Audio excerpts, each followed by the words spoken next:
This is QTV News coming to you from our studios on Caraba Avenue. I am Amudu Gajaga and thank you for joining us. First, here are the main news headlines.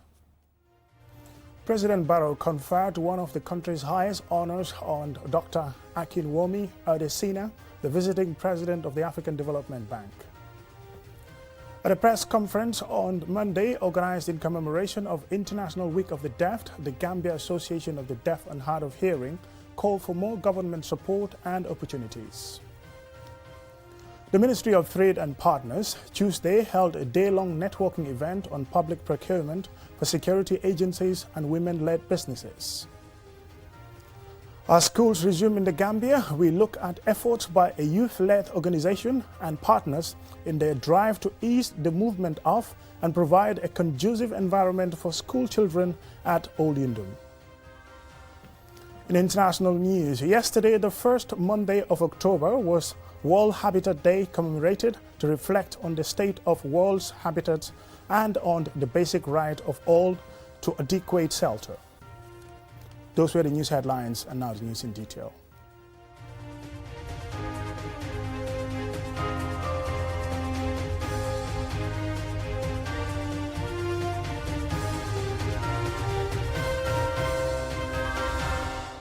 Welcome and thank you for joining us. This is QTV News.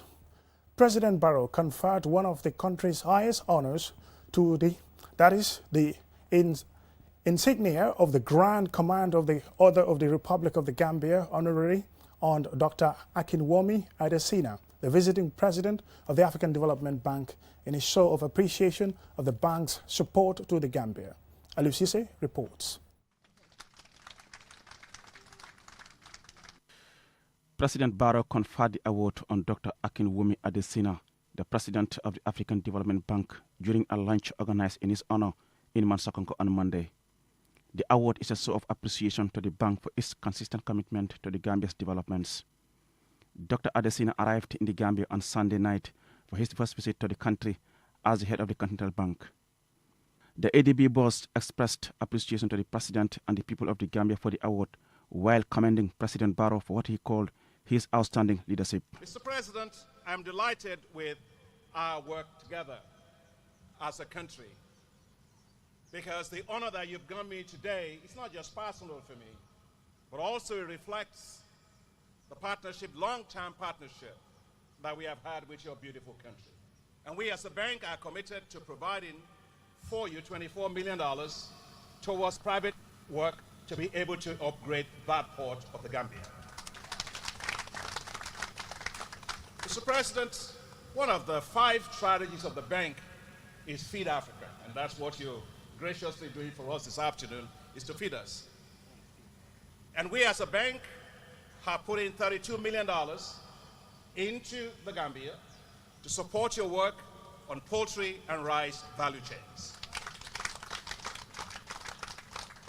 In a different engagement, President Barrow presided over the inauguration of the 24-kilometer pavement work on the road linking the border settlement of Senoba in southern part to the border settlement of Keraib in the northern part, and forms part of the wider Senegambia Corridor project, which was inaugurated in 2019.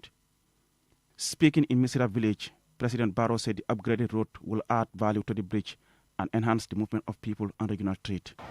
My government engaged the African Development Bank for a grant to standardize the roads along the corridor and build a model one stop border post in the Gambia and Senegal. We look forward to the European Commission for funding through the African Investment Platform. It was quite convincing to us that strengthening the road section between the northern and southern border crossing of the corridor would ensure the sustainability of the investment injected in the road section. These opinions was reinforced by the projected increase in traffic after the completion of the bridge.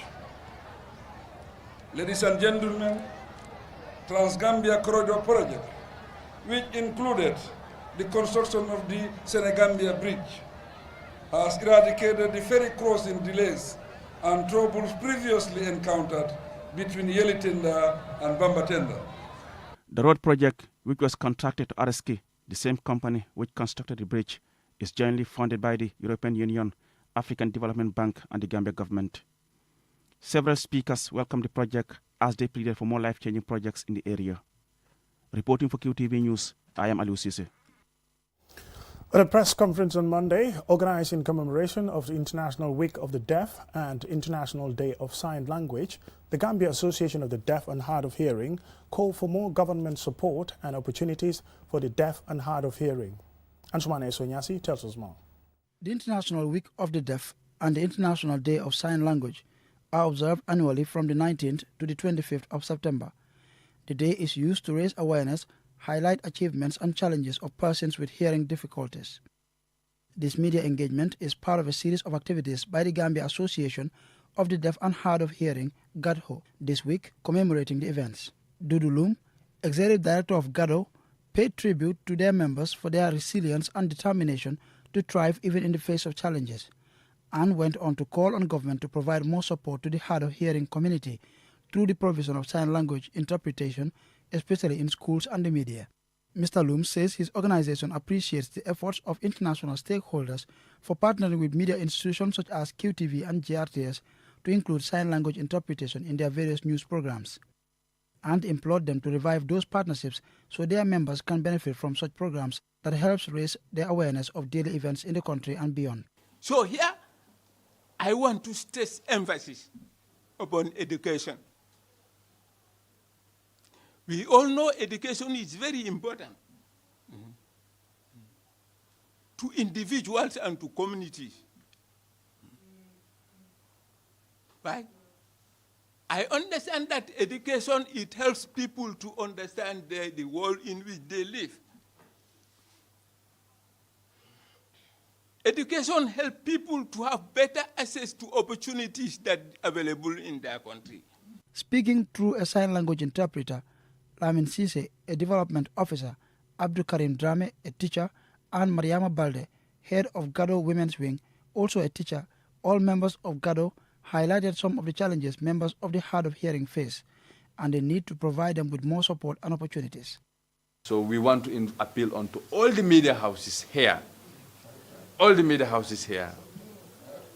please know this is a mandate, that we want access to information. Please. Example, in the Gambia, QTV supported us with this thing, and we appreciate that. And the government of the Gambia, through the Ministry of Basic and Secondary Education, to provide us with a bus so that we can be able to transport children to school, to and fro, daily. We want government of the Gambia to support deaf people, to support deaf education. It is not fair to be asking for deaf person to look for support, to be able to have an interpreter. Even myself, I have a wish to go to the university to learn, but that's a challenge of resources. They also highlighted how their members feel about being deprived of opportunities to enjoy services that others do, which they say is an infringement on their rights, and that our national development goals hardly cater for them, adding that around 30% of their members feel deprived of opportunities and support. Deaf education effectively began in the Gambia in 1984. However, GADO officials say 99% of students who benefit from the deaf education program are trapped below the general certificate level of our national education system, hence the need for more support. Answane Sonyasi for QTV News. The Ministry of Trade, Regional Integration and Employment, in partnership with C-Trade's Gambia Hub and International Trade Center, Tuesday held a day-long networking event on public procurement for security agencies and women-led businesses. Ansumane Sonyasi again. This networking event is aimed at creating a platform for sharing of best procurement practices and business ideas.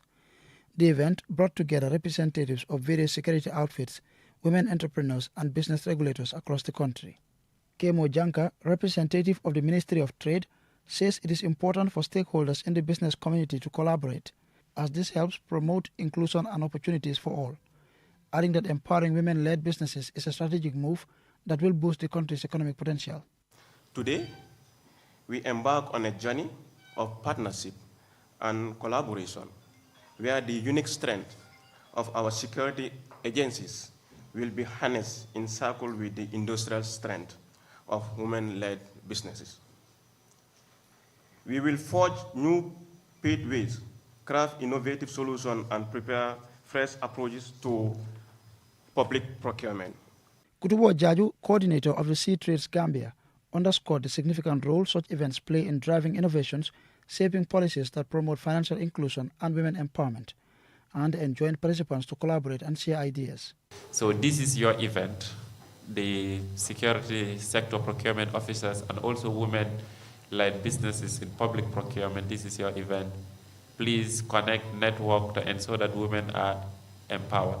Because the women, they are our wives, they are our mothers, and they are our sisters. So empowering them is just like empowering ourselves. So on behalf of the hub coordinator, Fatou Mbenga Jallow from the International Trade Center and Adama Toureba, representative of Women in Business Advocacy Group, emphasized the need for women entrepreneurs to acquaint themselves with best procurement practices in order to stand a better chance of competing for bigger business opportunities. They also commended the ministry and partners for organizing the event. So at the end of the day, what we are really looking at is how can we support women to trade more on better terms, more decent jobs, but also have a stronger voice when it comes to trade. We believe if we are able to do all of this, certainly women would in terms of economic development as well and empowerment, really, we would do better than what we are doing. When it comes to public procurement, we're fighting and we're advocating, and we want to see more women participate in procurement. We all know that women contribute to a lot when it comes to businesses, but then all the time we ask ourselves the question, how many women are given the opportunity to participate in procurement? The event also featured presentations from various facilitators on procurement processes, amongst others. Antoine Esonyasi for KTV News. We'll now go for a commercial break, and when we return, we still have some more local and international news stories, so stay tuned.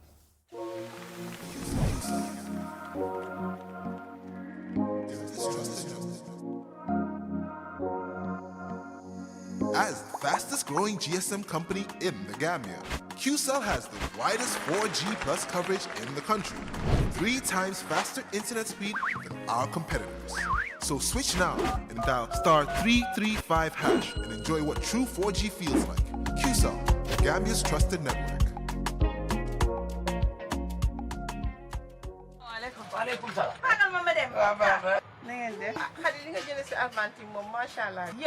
Man de ma armanti lay dundé suma kër. Gis bi dafa ceeñ.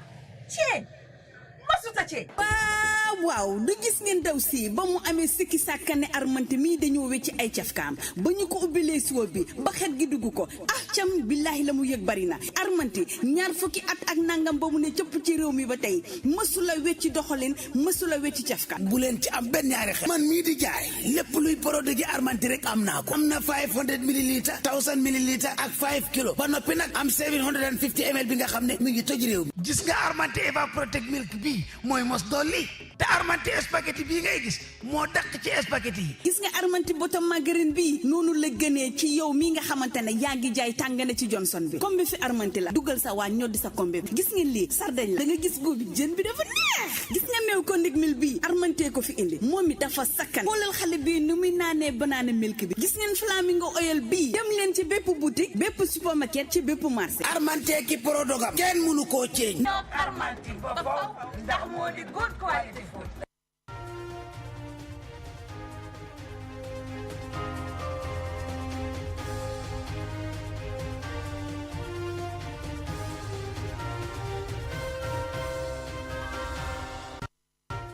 Welcome back, and thank you very much for joining us. This is QTV News.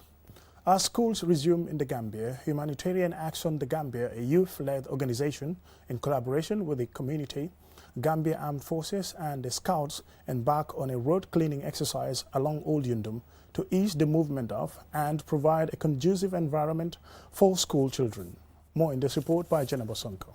The road linking all Yundum Lower, Opa Senior Secondary Schools and Mastrut Senior Secondary School, all along the Old Yundum Market, was in a poor condition, with indiscriminate dumping of waste near the school being another major concern. The founder of the Humanitarian Action The Gambia, Abdullahi Cisse, a corporal in the Gambia Armed Forces, thanked GAF for allowing the use of their truck during the exercise. Corporal Cisse said, "The exercise is necessary because children deserve easy access through the school and a conducive learning environment." You can see by looking at my back, Old Yundum Lower and Upper Basic School, you have a lot of illegal dumpings around this end. A lot. And it doesn't tell well. Hygiene, the environment is not conducive for the students. You have more than 4,000 students that are learning here. So, and then, it's the community themselves that, dumped here. These are all from the market. And then try to create a footpath, you understand, along the side of the fence, because you have a lot of water. Kids cannot pass those, waters and then go to school. Mba Awajane, the overseeing headmistress of Old Yundum Lower Basic School, appealed to parents to take part in such initiatives to help their children. She expressed concern about the poor condition of the road and the indiscriminate dumping near the school environment. It is very important because where there is no road, it will be very difficult for children to have access to the school. The environment, when it is dirty, it will not allow the children to be comfortable. And a dirty environment is dirty mind. So clean environment, you have clean mind. They should help their children. These children are their children and the school belongs to them. Let them take care of the school. Lance Corporal Amaduba, 1 Infantry Battalion, expressed delight at joining in the activity. It's part of our role as an armed force to be helping these citizens to ease their movement, because as you can see, there are a lot of standing water around, and it's very difficult as we have some information from the vendors down there. The students, sometimes they even fell on the standard waters, which is detrimental to their skin. Sometimes it gives them disease and all that, as they are going to school. Some of them, they even go back from here, they go home instead of going to school. Alaji Ture, a youth volunteer, appealed to the government to help rehabilitate the road, which is important to both students, market vendors and residents. Jainabo Job and Samba Ba, councillors of Kunkujang Ketaya Ward and Jabang Ward respectively, were also at the event.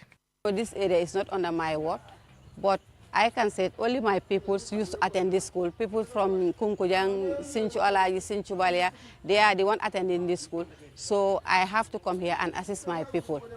Because all they said is cancel. How many years now this road is like this? At least if we fill it with gravel, full, without no water, I think council can also do that. And we are trying hard to make sure that this road is constructed. In 2019, all Yundum Lower and Upper Basic Schools were closed for 3 weeks after smoke from a nearby dump site engulfed the area, making learning difficult. The toxic smoke from the dump site was contained thanks to the community who volunteered to clear the hazardous site. Reporting for QTV News, I am Jenna Wasonko. $1.5 million worth of equipment was presented to 14 women entrepreneurs on Monday by Sea Trades Hub under the Ministry of Trade, Industry, Regional Integration and Employment. Julden Jai attended the handing over ceremony and Sina reports. This second batch of women beneficiaries are drawn from horticulture and the fashion industry. The support was received from the Enhanced Integrated Framework Sustainable Support Project, and the grant aims to scale up women's economic participation. The equipment includes pepper sauce making machine, sewing machines, solar dryers, mixers, refrigerators, sophisticated blenders and milling machines, among other items. Abdullah Jame, Deputy Permanent Secretary at the Ministry of Trade, highlights the rationale behind the initiative. So we have worked with 90 women for the last 3 years. Because of the success of the project, the ministry, in collaboration with ITC, deemed it fit for us to continue working with women businesses. So that led to the establishment of the Sea Trade Hub.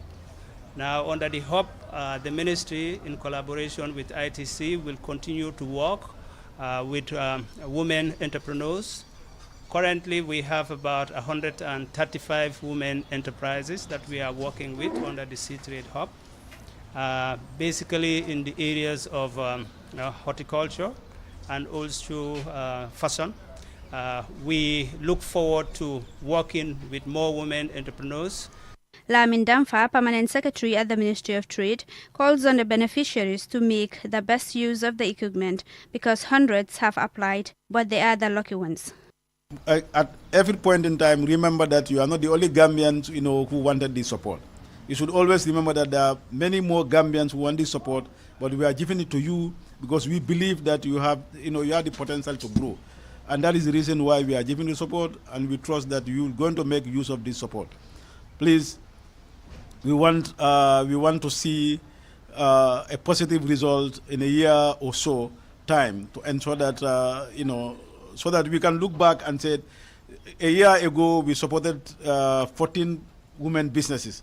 And today, 10 of them, have grown, beyond our expectation. I think that's what makes us happy.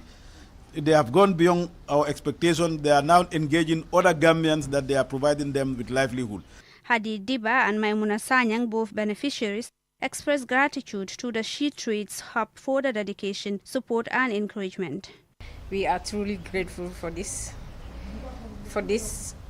dedication and tireless efforts in imparting their wisdom to us.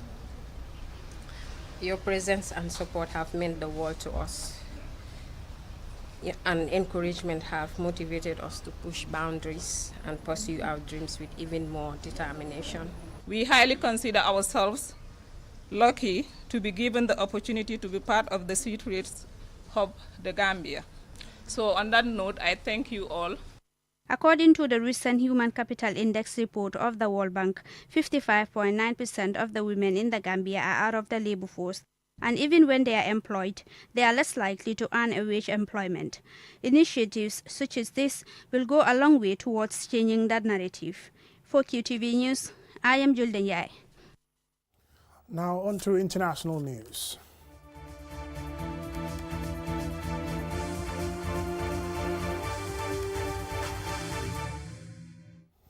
Yesterday, the first Monday of October, was World Habitat Day, commemorated to reflect on the state of the world's habitats and on the basic rights of all to adequate shelter.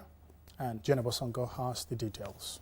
World Habitat Day was first celebrated in 1986 in Nairobi, Kenya, with the theme Shelter is My Right. The day is intended to remind the world of its collective responsibility for the future of the human habitat.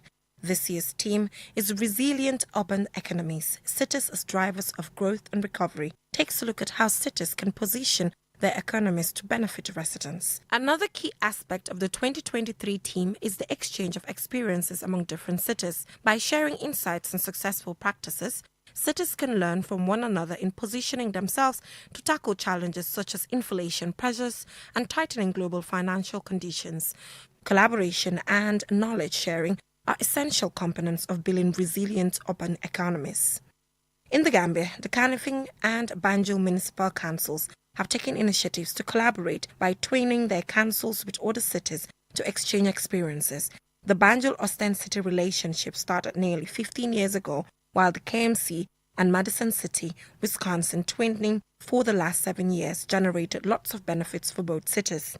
This year's World Habitat Day aims to convene various city stakeholders to discuss the ways in which cities can be primed for recovery following the global pandemic and its negative economic shocks. This year's World Habitat Day aims to convene various city stakeholders to discuss the ways in which cities can be primed for recovery following the global negative economic shocks of the COVID-19 pandemic and conflicts. 2023 has been a particularly challenging year for urban economies.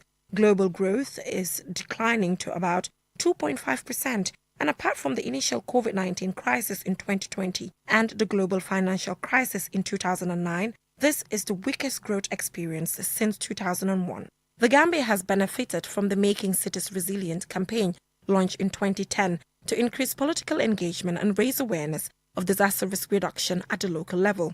The United Nations Office for Disaster Risk Reduction has been supporting local governments in reducing risks, addressing sustainable development challenges, and to achieve Target E of the Sendai Framework and Indicator 11B of the Sustainable Development Goals, that is the development of DRR strategies and action plan. The United Nations Secretary General had this to say in commemoration of the day: local action is vital and global cooperation is indispensable. Let us pledge to build inclusive, safe, resilient, and sustainable human settlements for all people everywhere. Reporting for QTV News, I am Jenna Basanko. Now, before we end this news bulletin, here is a recap of our main news headlines. President Barrow conferred one of the highest honors, the insignia of the Grand Command of the Order of the Republic of the Gambia, honorary, on Dr. Akinwumi Adesina, the visiting president of the African Development Bank. At a press conference on Monday, organized in commemoration of International Week of the Deaf, the Gambia Association of the Deaf and Hard of Hearing called for more government support and opportunities for the deaf and hard of hearing. The Ministry of Trade and Partners Tuesday held a day-long networking event on public procurement for security agencies and women-led businesses. As schools resume in the Gambia, we look at efforts by the Gambia Humanitarian Action, the Gambia and partners in their drive to ease the movement of and provide a conducive environment for school children at Old Yundum. In international news, yesterday, the first Monday of October, was World Habitat Day, commemorated to reflect on the state of the world's habitats and on the basic rights of all to adequate shelter. That's all in this edition of the news. Thank you very much for watching. Join us again at 10 for another bulletin.